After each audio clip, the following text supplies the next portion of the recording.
ang hinihingi ko sa Congress ay i-repeal na ang Robin Padilla Law at gawin ulit non-bailable ang loose firearms. Hindi na dapat makapagpiyansa pa ang mga mahuhuling nag-iingat ng mga hindi lisensyadong baril.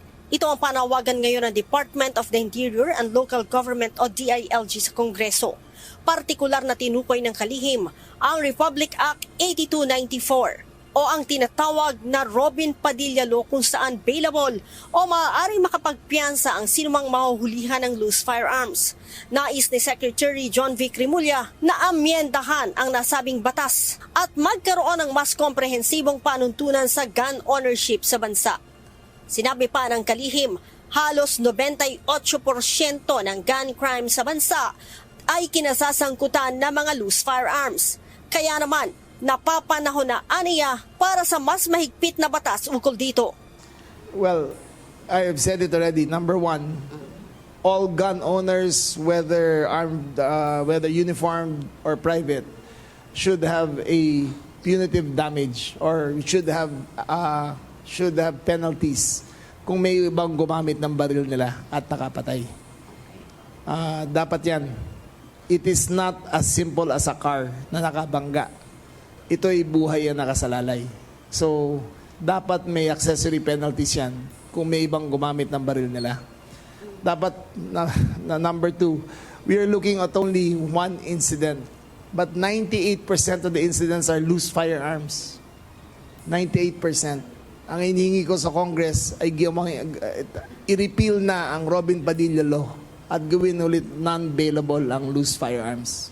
Bagamat hindi si Senator Robin Padilla ang may akda ng batas, isinunod ito sa kanyang pangalan dahil isa siya sa nakinabang noon sa pagpapababa ng sistensya sa mga nagmamay-ari ng hindi rehistradong baril.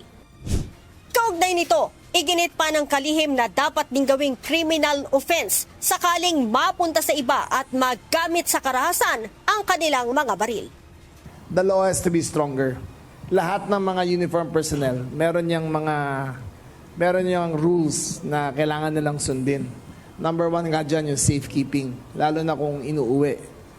Ang frustrating dito, talaga para sa akin, ang responsibility nila ay hindi akma sa krimen na nangyari.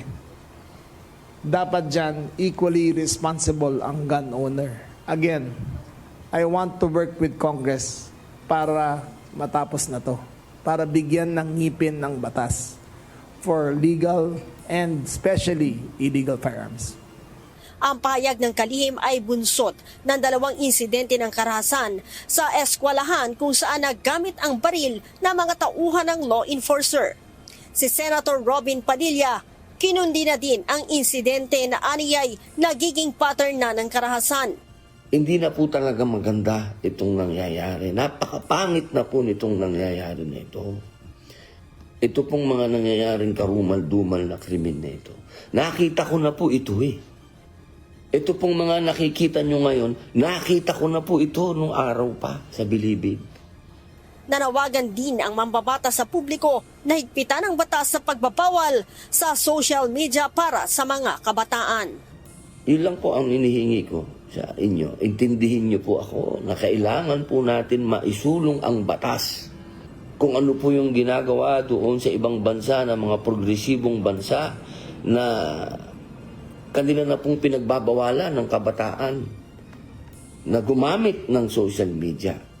Sapagkat ito po'y hindi na nakapagbibigay ng tamang pag-iisip, hindi na nakakapagbigay ng tamang halimbawa, at nagagamit pa po para